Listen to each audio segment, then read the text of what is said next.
In the quiet, affluent suburbs of Sao Paulo, nestled among towering trees and manicured lawns, lay the von Richthofen family.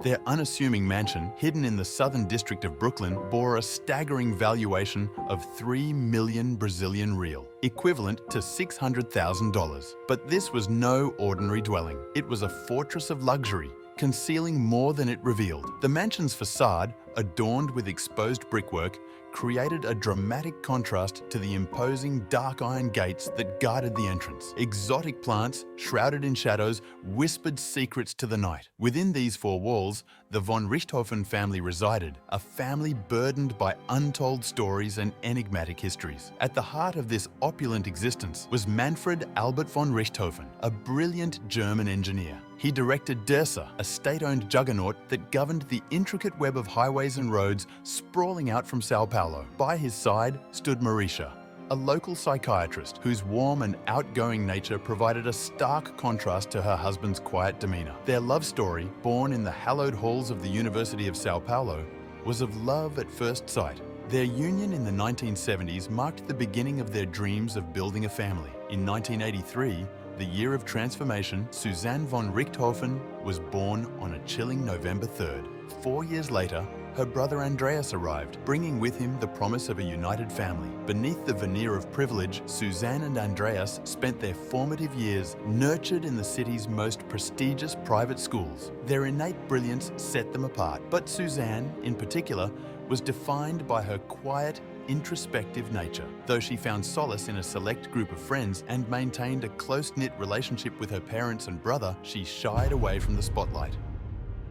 As Suzane's years unfurled, she flourished, mastering 3 languages and embarking on a journey of academic excellence. Her pursuit of a law degree at the Pontifical Catholic University of Sao Paulo seemed like a natural progression. Money, the least of her concerns, flowed abundantly, with the family's estimated wealth hovering around $17 million.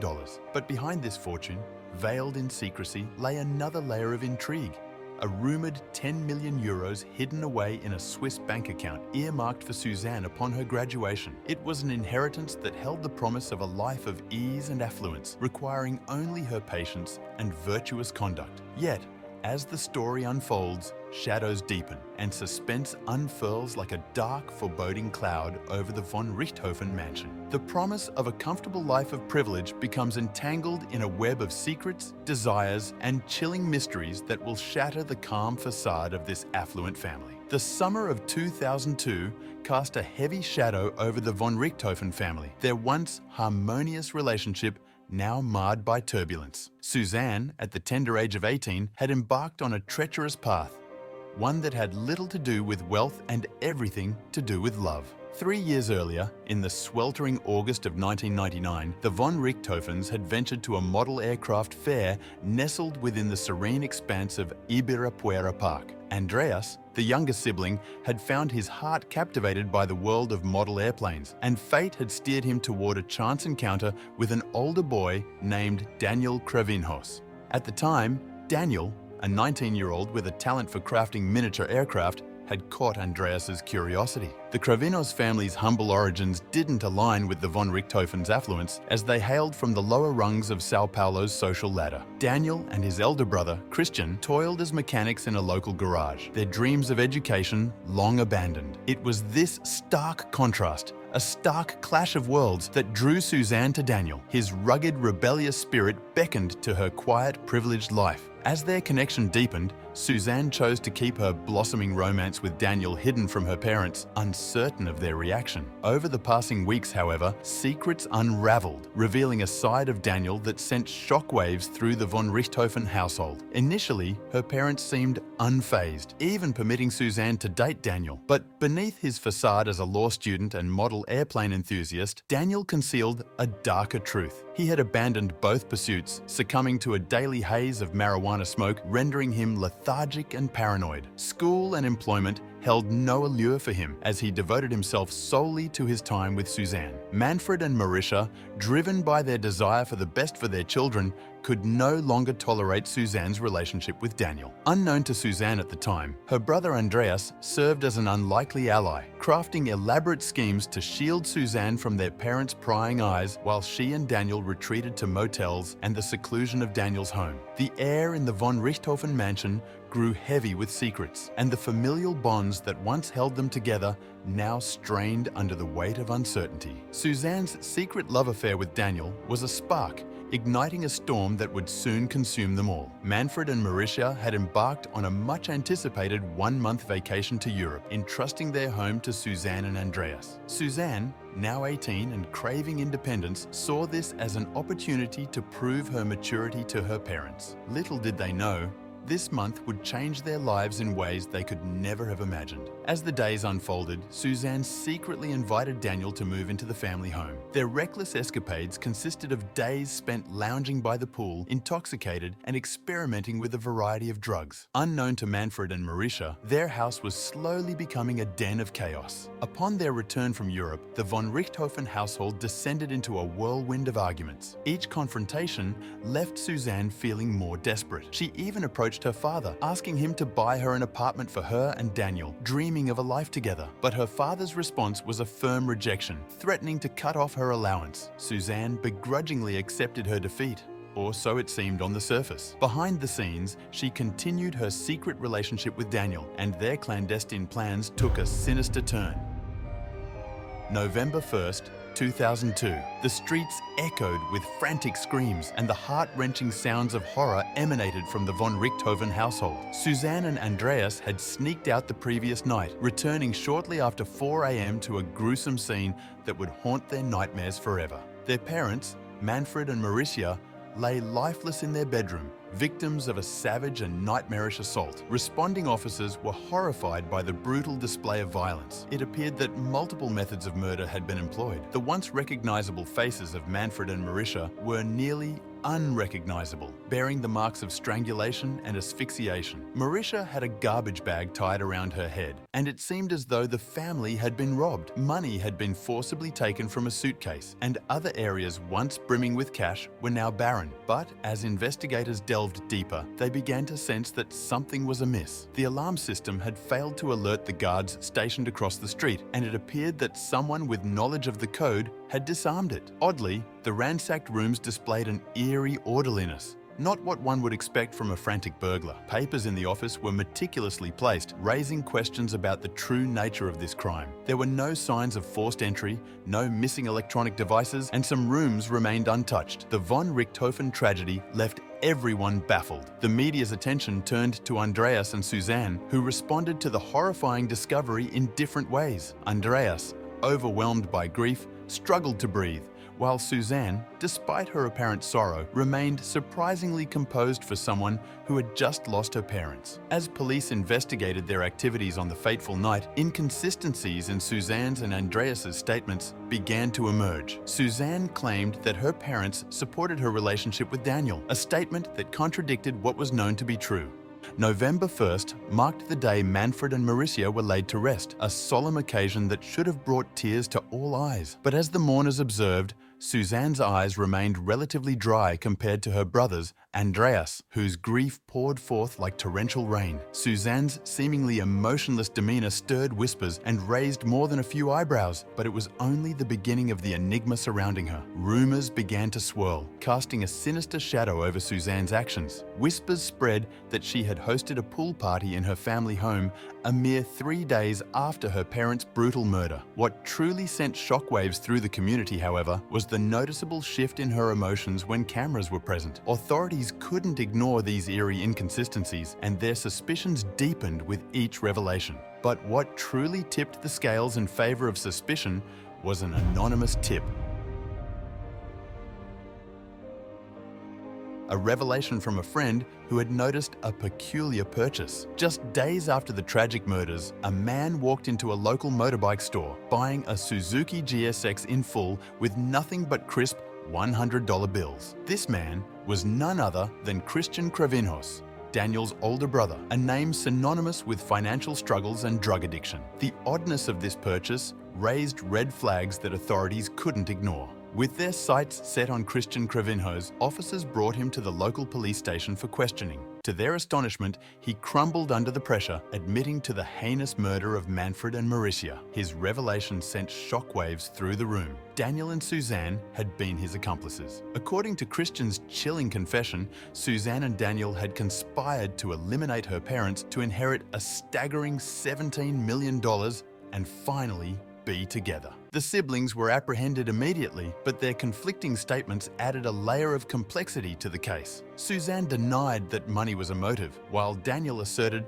that it was the driving force. As they faced incarceration, their once undying love for each other seemed to wither away, their alliance crumbling like a house of cards. Suzane was eventually released on bail, pending a trial scheduled nearly 4 years after the gruesome crime. During this time, she agreed to an interview with local media, attempting to portray herself as a grieving, innocent victim who had been caught in the crossfire of a tragic conspiracy. In the interview, she shed tears, placing the blame squarely on Daniel's shoulders, accusing him of destroying her family. Her performance painted a picture of a distraught and broken young woman, seemingly innocent and longing for her parents. Little did she know that an unintended third-party camera had captured her lawyer coaching her to cry and feign vulnerability during the interview. This revelation exposed her as disingenuous, shattering the disguise of innocence she had so carefully constructed. The web of deceit continued to unravel, casting a deeper cloak of suspicion over the true nature of Suzane's involvement in the shocking events that had unfolded. On that fateful night, July 17, 2006,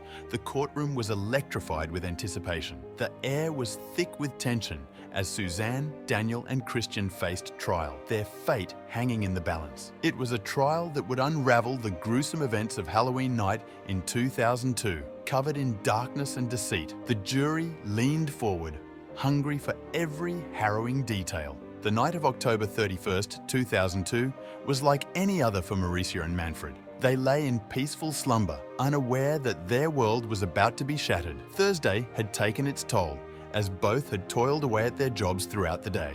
As the clock neared 9 p.m., Andreas silently slipped out of the house, his purported destination a local party, an innocent enough affair. Beside him, Suzane concealed a sinister agenda. Little did anyone know the malevolent plans brewing in her mind. Suzane returned later in her car, accompanied by Daniel and Christian, her companions in darkness. Even the family security guard, who caught a glimpse of her, remained unsuspecting. Inside the seemingly serene house, Suzane embarked on her sinister mission. She crept into her parents' bedroom, gauging their peaceful slumber. With a nod of confirmation, she deactivated the home alarm, sealing her family's fate. Downstairs, in the living room, Suzane assumed her seat like a puppeteer waiting for her marionettes. Armed with surgical gloves and hoods, Daniel and Christian ascended the stairs with iron crowbars clenched tightly. Violence hung in the air as they mercilessly bludgeoned Marisia and Manfred. Yet, even as pain coursed through their bodies, the victims clung to life with a tenacity that defied the horrors unfolding around them. In a frantic frenzy to finish what they started, the brothers resorted to bathroom towels, seeking to end the torment. Tragically,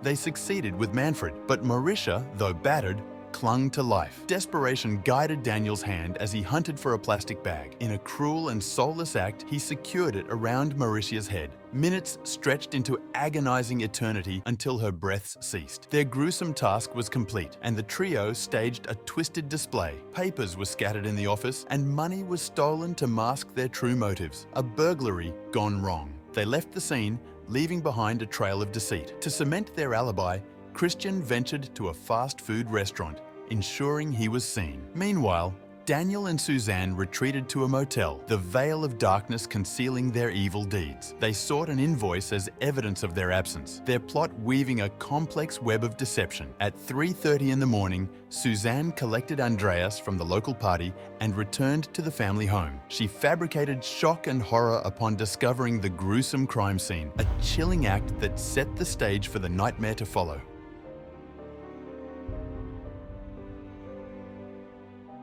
During the trial, Suzane attempted to deflect blame onto Daniel, painting him as the mastermind behind their malevolent actions. She claimed he had drugged her and manipulated her into agreeing to the murders, a web of lies spun to escape the clutches of justice. In retaliation, the Cravinhos brothers insisted they had merely acted upon Suzane's darkest desires, citing her parents as abusive alcoholics. However, these claims fell apart as autopsies revealed no alcohol in Suzane or Andreas's bodies. The inconsistencies in the Cravinhos brothers' stories left Suzane teetering on the cliff of guilt. Prosecutor Roberto Tradelli branded her the true mastermind, a blonde embodiment of evil driven by greed and a ruthless desire for the wealth and assets her parents had labored to amass. Suzane sought freedom and independence, but she yearned for it without the burden of honest work, a chilling motive that sent shivers down the spines of everyone in that courtroom. On the ominous date of July 22nd, 2006, just 5 days into their gripping trial, Suzane, Daniel and Christian were delivered the damning verdict. Guilty. Guilty of the cold-blooded murders that had shocked an entire nation. Prosecutors had clamored for 50 years of imprisonment, but justice, it seemed, had a different plan. The courtroom, thick with anticipation, held its collective breath. The weight of their deeds hung heavily over the accused trio as the sentence was pronounced. Suzane and Daniel, architects of her parents' demise, were condemned to 40 years behind prison walls, a prison that couldn't possibly hold all their guilt. Meanwhile, Christian, the shadowy conspirator, was handed a slightly shorter sentence of 38 years. But as the world would soon learn, Suzane was not one to accept her fate quietly. Her unruly spirit raged against her confinement. Over the years, she made relentless attempts to claw back her freedom. In a daring move in 2018, she pleaded for release, blaming her egocentrism and personality disorder for her unspeakable crime. A shocking plea, but one that fell on deaf ears. The courts, well aware that being a self-entitled brat could never absolve the horrors she had unleashed upon her own flesh and blood,